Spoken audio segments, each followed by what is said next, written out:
If there's any activity that President and semi-animated cadaver Joe Biden enjoys, it is watching reruns of Murder, She Wrote while gumming a bowl of chocolate chip ice cream and sniffing the hair of a comely young maiden. But if he has a second favorite activity, it's probably throwing self-congratulatory events for himself where he can furiously pat himself on the back for his long list of fictional achievements in front of a crowd of people who are willing to pretend he isn't the most disastrously incompetent, cartoonishly inept chief executive in the history of Western liberal democracy. And so it was yesterday that an invited crowd of 900-year-old Democrat Party dignitaries gathered on the south lawn of the White House to celebrate the passage of the quaintly named Inflation Reduction Act, which promises to reduce inflation in much the same way that consuming massive quantities of tequila promises to cure alcoholism. And they dragged out the corpse of 60s boomer folk icon James Taylor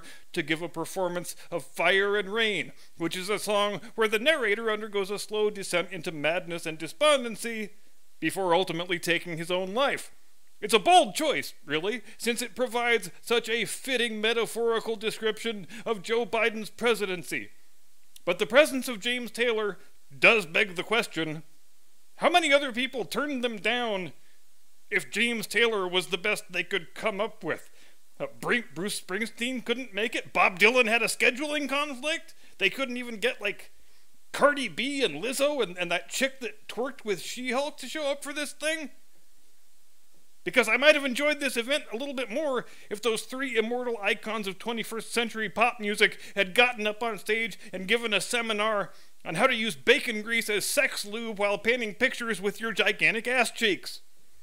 But as I'm watching this event, which was just about as awkward and cringe-inducing as you might expect a celebration of Joe Biden's presidential greatness to be, as 900-year-old white Democrat after 900-year-old white Democrat took turns going up there and saying laughably, demonstrably, verifiably false things about what this piece of legislation is and will do, I was reminded of the words of the Roman poet Juvenal, who, writing in the early 2nd century BC, first coined the political axiom of bread and circuses, which we still use over 2 millennia later as a shorthand for the principle of governance that says, if you just make sure the people have full bellies and entertaining distractions, then a society's political leaders can get away with pretty much any damn thing they want. And it's true. It's still true. It was true in Juvenal's day, and it remains true in the present day. If you maintain a steady supply of bread and circuses, you can lie to the citizenry, deceive them, steal from them, wreck their quality of life, sell their children into sex slavery, and they will thank you for it. They'll even vote to keep you in power as long as they like the bright, shiny objects that you wave in their face and the smoke that you blow up their ass. But then you run into a day like yesterday, when the ruler schedules a 2-hour orgy of self-congratulation so he can receive credit for saving the country from economic calamity. And it winds up being the exact same day the stock market loses 4% of its value and inflation goes up instead of down. It's really a great visual when the president's up there mumbling about how he saved the economy, and the stock market ticker on the bottom of the screen has that big red arrow that's pointing 90 degrees straight down. It was also fun when Nancy Pelosi got up there, furiously clacking her dentures as always, making wild random hand gestures that you haven't seen since you visited your great-grandma in the nursing home just before she died, when she was convinced she was really Marie Antoinette, and she keeps having to instruct people to clap. That was an applause line, she scolds. And this is a crowd of hand-selected White House employees and Democrat Party functionaries, and they still had to be told when to applaud, which is really an outstanding look. And if anybody has a good explanation for why the party of diversity and inclusion, the progressive, forward-looking party of the future, seems to be led exclusively by crusty old white people with 1.5 feet in the grave, including the former segregationist senator who currently soils the White House bed each evening, I look eagerly forward to hearing it. For his part, James Taylor didn't seem to have any idea that he was at an inflation reduction event. He thought it was a climate change event. And it occurs to me just now that climate change is, for today's idiot pop stars, The exact same thing that transcendental meditation was for yesterday's idiot pop stars of 50 or 55 years ago. In other words, it's an easy shortcut whereby dumbass people can fancy themselves intellectually and morally superior to everybody else. I was hoping, forlornly as it turns out, that he might change the lyric of the song to make it into a personal tribute to Joe Biden. Like, I've seen fire and I've seen rain. I fell off my bike and was in a lot of pain. I confronted Corn Pop with a big old 6-foot chain. But I always thought that I'd sniff you, baby, one more time again.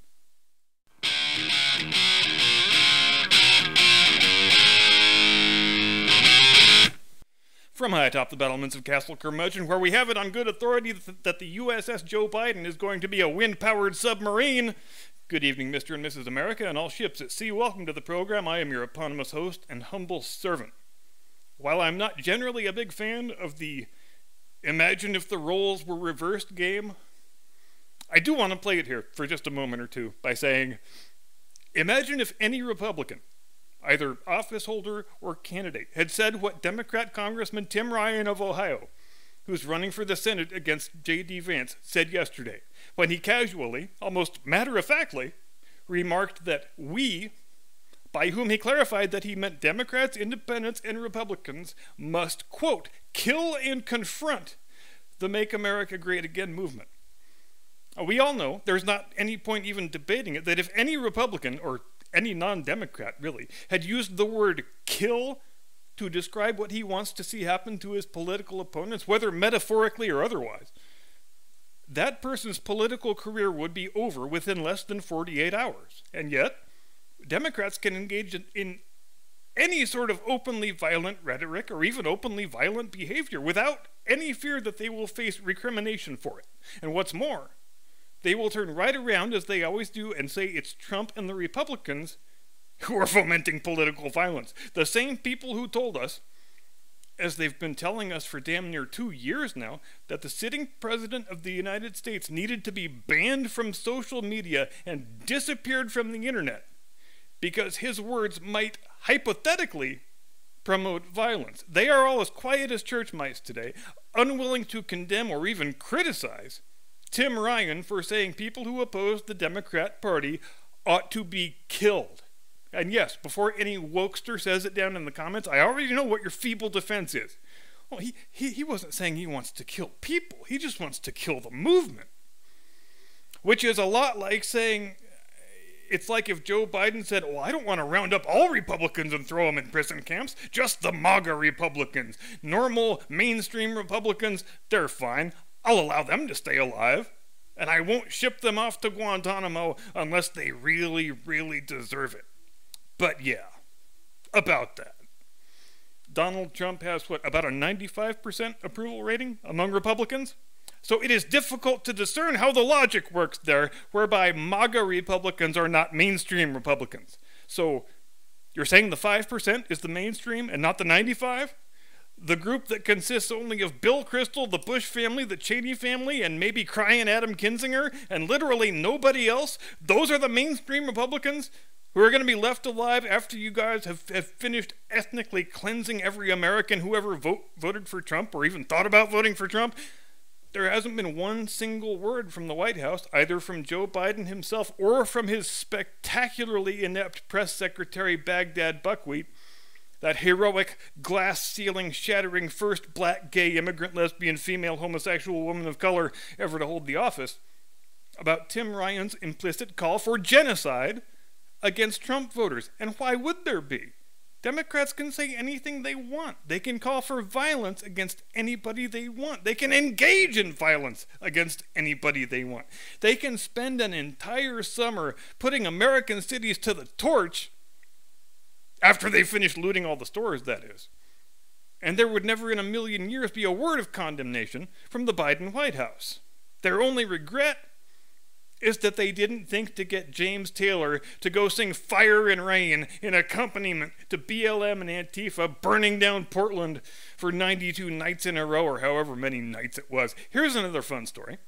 Joe Biden's national security advisor, some douche nozzle named John Kirby, He was giving a briefing at the White House yesterday, and in a shockingly unexpected turn of events, somebody asked him a real question about an issue of actual importance. And the question went something like this: Mr. Kirby, what is the White House's position on the fact that the Chinese government, our hostile foreign adversary, has been buying up huge tracts of land in the United States directly contiguous to some of our most important military installations?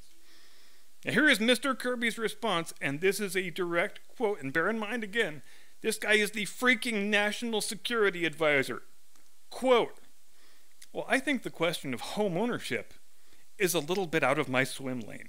End quote. So you are Joe Biden's National Security Advisor. Your only job is national security, and you just told the country with a straight face that our communist enemy, our primary military rival in the world, buying up huge swaths of our territory in highly sensitive locations. That's not in your bailiwick? May I ask whose bailiwick it might be in, if not the National Security Advisor? Moreover, may I ask what exactly it is that you do all day if you can't be bothered with clear and obvious threats to our national security? And speaking of things that compromise national security, you likely are already aware that 46% of the nation's strategic petroleum reserve has now been depleted because Joe Biden views our military's emergency fuel source, which is supposed to be only for time of war, as his own personal supply that he can dip into whenever he needs to rescue his cratering poll numbers. And you might find yourself asking, wait, if we've got an insufficient oil supply, shouldn't we maybe stick some drills in the ground since we've got sufficient domestic oil reserves to satisfy our needs for at least the next 200 years? It's a hell of a good question, but one that nobody in the fake news media seems interested in asking. And I am still not entirely convinced that Joe Biden understands the difference between drilling for oil and pumping it out of a subterranean tank. Well, it's under the ground and we're bringing it up to the surface. It's the same thing, right? Come on, man! Needless to say, if a full-scale war were to break out right now, where we needed to mobilize most or all of our forces, we would be well and truly fucked. We would run out of gas within a matter of days. The People's Liberation Army could march in and wave to our stranded tanks on the freeway as they stroll by and laugh at our unbelievable stupidity. But if China's leaders are smart, and believe me, they're a hell of a lot smarter than our leaders are, they will plan on commencing hostilities in late October because the Biden administration plans on further plundering the strategic reserves a couple weeks before the midterm election, coincidentally enough, so they can then say, look, gas prices are going down. Aren't we such awesome leaders? You better not vote for that bad orange man. Wait, Trump's not on the ballot this year? Don't tell our voters that. That'll ruin everything. Trump hate is literally the only thing we have got. What do you expect us to do? Run on our track record of good policy and effective governance? Puh, right.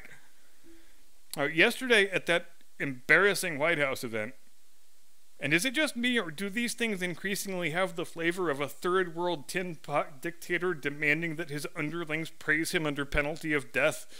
The president, such as he is, actually tried to brag about gas prices going down, as if he had accomplished some master stroke of political brinkmanship in making it happen. And Joe?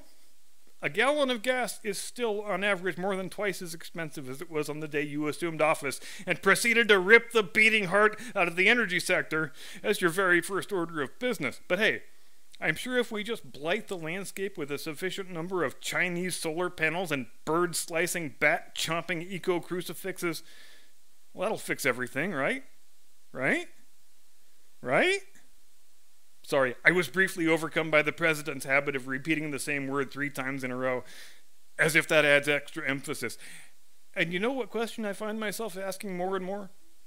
In an administration overflowing with corruption and incompetence, where literally nobody appears to not be terrible at their job, how is it that we are nearly 2 years into this thing and nobody in the cabinet or the senior White House staff has been fired?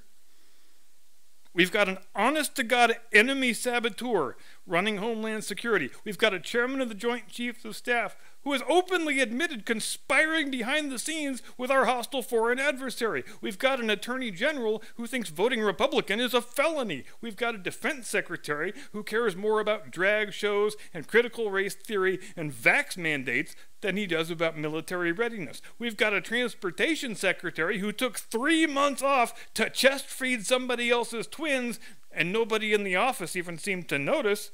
We've got a Treasury Secretary who so badly belongs in a nursing home that she makes Joe Biden himself look like a model of youthful, vigorous lucidity. We've got a National Security Advisor who says, "What? China's buying up a shitload of land right by our military bases? Pah, I'm sure it will be fine."